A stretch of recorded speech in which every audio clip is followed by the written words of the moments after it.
Backstage Pass, Institute of Gaming. For more details, contact 7093965965965.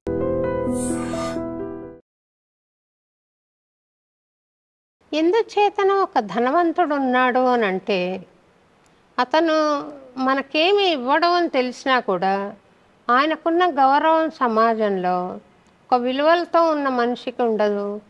ఎందుచేతని మీరు అనుకుంటున్నారు? ధనమే అంటే ధనమే విలువ అయిపోయిందండి. అంటే మన అంటే ఇంకా అంతే, ఇంకా ధనము నేను పవర్. చాలా గమనించాను. ఆయన ఇచ్చేది ఉండదు, కానీ ఆయనకు గౌరవిస్తారు, ఆయనను గౌరవిస్తారు. ఆయన ద్వారా ఏ లబ్ధి రాని వాళ్ళు కూడా ఆయనే గౌరవిస్తారు, గౌరవిస్తుంటారు. ఎందుకు అనేది ప్రశ్నార్థకం. పోనీ ఆ ధనవంతుడు విలువలు ఉన్నవాడా అంటే కాదు. మళ్ళీ విలువలు ఉన్న వాళ్ళు కూడా ఉన్నారండి, ధనవంతుల్లో ఉన్నారు. మనం మనం యాక్చువల్లీ సినిమా ద్వారా కానీ అంటే మీలాంటి అంటే ఎవరైనా మనం అంటే అందరు వాళ్ళని సెలబ్రేట్ చేసుకోవాలన్నమాట. అంటే వాళ్ళని విలువ ఉన్న వాళ్ళని సెలబ్రేట్ చేసుకోవాలి. పదే పదే మనకు ఇప్పుడు ఐకాన్స్ తగ్గిపోయారు. అంటే ఎవరిని చూసి మన పిల్లలు పెంచుతాము, ఎవరు అంటే వీళ్ళని ఫాలో అవ్వండి అని ఎవరిని చూసి చెప్తాము. అది మీరు అన్నట్టు విలువలు ఉన్న వాళ్ళని సమాజంలో ప్రతి వాళ్ళు వాళ్ళని సెలబ్రేట్ చేయాలి. వాళ్ళు మన హీరోస్ అని పదే పదే చెప్పాలి మనం. అది అదొక ఐరనీ. అంటే ఇది ఒక చాలా ఈ టైమ్స్ అలా ఉన్నాయి. అంటే మనం కొంతమంది ఉన్నారండి, వాళ్ళ ఆస్తిపాస్తులన్నింటినీ చాలామంది ఉన్నారు, చాలా అభివృద్ధి కార్యక్రమాలకి, బీద జనోద్ధరణకి ఇచ్చేసి పిల్లలకి రాసివ్వకుండా ఉన్న మహానుభావులు కూడా ఉన్నారు. అలాంటి వాళ్ళు మానవత్వం మీద విశ్వాసంతో ఉన్న వాళ్ళు ఉన్నారు. దురదృష్టం ఏంటంటే అలాంటి వాళ్ళు ప్రచారాలకు దూరంగా ఉంటారు చాలామంది.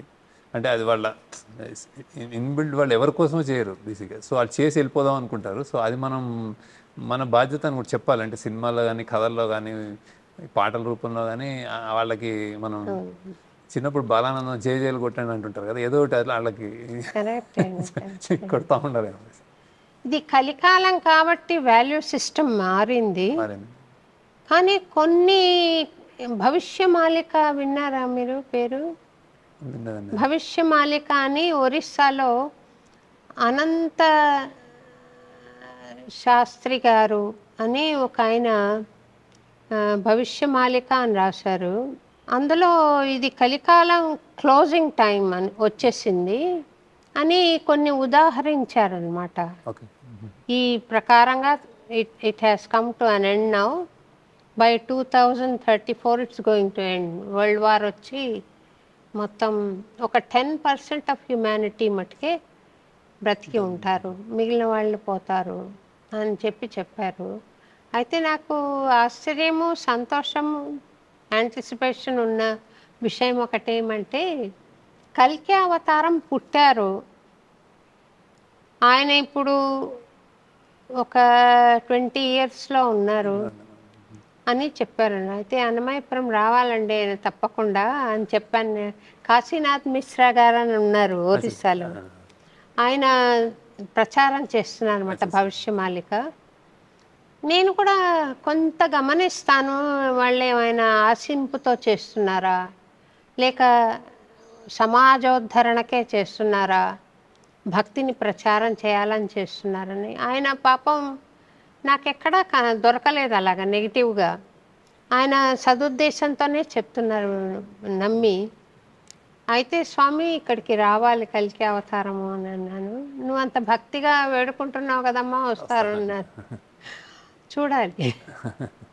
మీరు ఒక చెత్త క్రియేట్ చేశారు కదండి, అందులో నుండి ధనుష్ను అమ్మాయి రష్మిక బయటికి వస్తారు కదా, అది నిజమైన చెత్త అంటారా? అది అంటే నిజంగా దంపేయాడండి చెత్తకుండే. మేము వీళ్ళు వచ్చిన చోట కొన్ని క్రియేట్ చేసాం అనమాట. కానీ ఆ ఏరియా అదంతా చెత్త ప్రదేశం మొత్తం. అంటే వీళ్ళు దిగింది మాత్రం కొంచెం మేము క్రియేట్ చేసాం, కానీ చుట్టుపక్కల అంతా ఇంకా ఆ కంపు అది నిజమైన చెత్త డంప్యాడే. అలాంటిది సెలెక్ట్ చేసాం. ఎందుకంటే ఆ బాంబేలో అది ఉంది, దాని పక్కన మళ్ళీ ఒక పెద్ద బిల్డింగ్ ఉంటుంది, ఆ పక్కనే రైల్వే స్టేషన్ ఉంటుంది. సో అలాంటిది నిజంగానే చెత్త డంప్ యార్డ్ అనమాట. అన్ని వ్యాన్లు వస్తుంటాయి, డంప్ చేస్తూ ఉంటాయి. దాని పక్కన మనం కొంచెం వీళ్ళు వెళ్ళే విధంగా కొంచెం చదువుని చేసి కొంచెం నడిచేటట్టు చేసి కొంచెం అని చేసాం. కానీ అక్కడ వెళ్ళడం చాలా ఇంపాసిబుల్ అండి, చాలా కష్టతరం. మిమ్మల్ని మెచ్చుకోవాలి, యాక్టర్స్ని చాలా మెచ్చుకోవాలండి. ఇద్దరు హీరోయిన్ ఆమె చాలా పెద్ద రోల్స్ చేస్తున్న హీరోయిన్. ఆమె కూడా, ఆమె ధనుష్ ఇద్దరు వచ్చారు. సక్సెస్ మీట్లో ప్రోగ్రామ్ జరుగుతున్నప్పుడు ధనుష్ చెప్పారు, మీలాగా మిమిక్రీ చేశాడు అని. No no no no no real real real అని చెప్తున్నాడు. రియల్ చెత్త ఉంది కానీ వాళ్ళు మేనేజ్ చేశారు అక్కడ. చుట్టూ వాళ్ళు ఉన్న ప్రదేశం మటుకు మేము కొంచెం క్లీనప్ చేసి దాన్ని దిగేటట్టు చేసాము. లేకపోతే దిగబడిపోతారు కదా, అట్లా దిగకుండా కొంచెం వేరేది వేసి అట్లా చేసాము. అంటే రియల్ ఎఫెక్ట్ రావడానికి ఆర్టిస్టులు ఎంత కష్టపడతారా. అండ్ ఈ సినిమా మొత్తం చాలా ఎక్కువ బాంబేలో రోడ్స్ మీద అవి చేసాం. అన్నీ చేశారు వాళ్ళు. నాగార్జున గారు కూడా ఇద్దరు అందరూ. ఆ విలన్ పాత్ర వేసిన అతను కూడా జిమ్ సర్ మళ్ళీ లాస్ట్కి అడుక్కోవడం బాంబే రోడ్ల మీద అతను అడుక్కుంటున్నప్పుడు నిజంగానే అడుక్కున్నాడు అతను. ఆయన విలన్ పాత్ర వేసిన నీరజ్ అని క్యారెక్టర్ జిమ్ సర్ అతని పేరు జిమ్ సర్, హిందీ యాక్టర్. అతను కూడా అంటే తెలుగు బై హార్ట్, అసలు వర్డ్స్ ఎంత సెంటెన్స్ ఉన్నా బై హార్ట్ చేసి చెప్పేవాడు. ఆయన కూడా ఒక విలన్ గా ఎంత రాణించారో అందులో. చాలా వికృతంగా చూపులు పెట్టడంలో కానీ. అతను ఇప్పుడు పెద్ద పెద్ద మీసాలు ఉండి భయంకరంగా ఉండాడు అతను చేసే పని అతను నమ్ముతాడని. అంటే వీళ్ళందరూ అనవసరం ఈ దేశానికి, వీళ్ళు ఉన్నా ఒకటే లేకపోయినా ఒకటే అన్నంత అహంభావి అతను. ఒక కోర్ గ్రీడ్, డబ్బు కావాలి అంతా నాది నాది నాది అని ఒక పాట. నాది నాది నాది అన్న పాటకి మాతృక ఏదైనా ఉందా? మాతృకి నేను యాక్చువల్లీ రెఫరెన్స్ నాకు ఒకటి బాపు గారు నేను మాతృక ఏం లేదు, ఆ ట్యూన్ నాకు ఎందుకో రిజిస్టర్ అయింది అనమాట. అలాంటిది కావాలని. అందులో ఇప్పుడు ఏదో చిన్న పాత పాట ఏదో చేవనాది చేతనాది అలా వస్తుంటుంది అనమాట. అలా అనుకున్నాను. బాగుందండి ఆ పాట కూడా. మీకు సంగీతంలో ప్రవేశం ఏమైనా ఉందా శేఖర్ గారు? ఎందుకంటే మంచి మంచి పాటలు ఇచ్చారు మీరు, ఆనంద్ దగ్గర నుంచి కూడా. మీ టేస్ట్ ఒకటేనా లేకపోతే ఏదైనా ప్రవేశం? టేస్ట్ మా ఇన్స్టిట్యూట్ అంటే ఇయర్ ఏమో బేసిక్గా. అంటే దేవుడు అంటే నేను మెల్లగా అంటే నేను అది నిజంగానే మీలాంటి వాళ్ళేనండి. అంటే చిన్నప్పటి నుంచి అంటే నేనేం మా ఇంట్లో సంగీతం ప్రపంచం అది కూడా కాదు. మామూలుగా వెళ్ళి చదువుకుని స్కూల్లో చదువుకుని, మామూలు ఇంగ్లీష్ మీడియం స్కూల్లో చదువుకుని, ఏం సంగీతం ఇదేమి ప్రవేశం లేదు, నేర్చుకునేది లేదు. కాకపోతే ఏమైనా మా తెలుగు మాస్టర్ ఉండేవాడు మన ఇక్కడే, నేను హైదరాబాద్లో చదువుకున్నాను. అతనంటే బాగా అభిమానం ఉండేది. అతను పాడుతూ ఉండేవాడు ఇట్లాంటివి. అండ్ దూరదర్శన్ రేడియోలో, ఆల్ ఇండియా రేడియో, దూరదర్శన్ బాగా మోగుతూ ఉండేది ఆ రోజుల్లో. సో ఎప్పుడు అంటే ఏదో ఒకటి వినిపిస్తూ ఉండేది. ఎక్కడి నుంచో పొద్దున్న వందే మాతరం దగ్గర నుంచి రేడియో పెట్టగానే సంస్కృత పాఠం దగ్గర నుంచి అట్లాంటివన్నీ వినటం అలవాటు.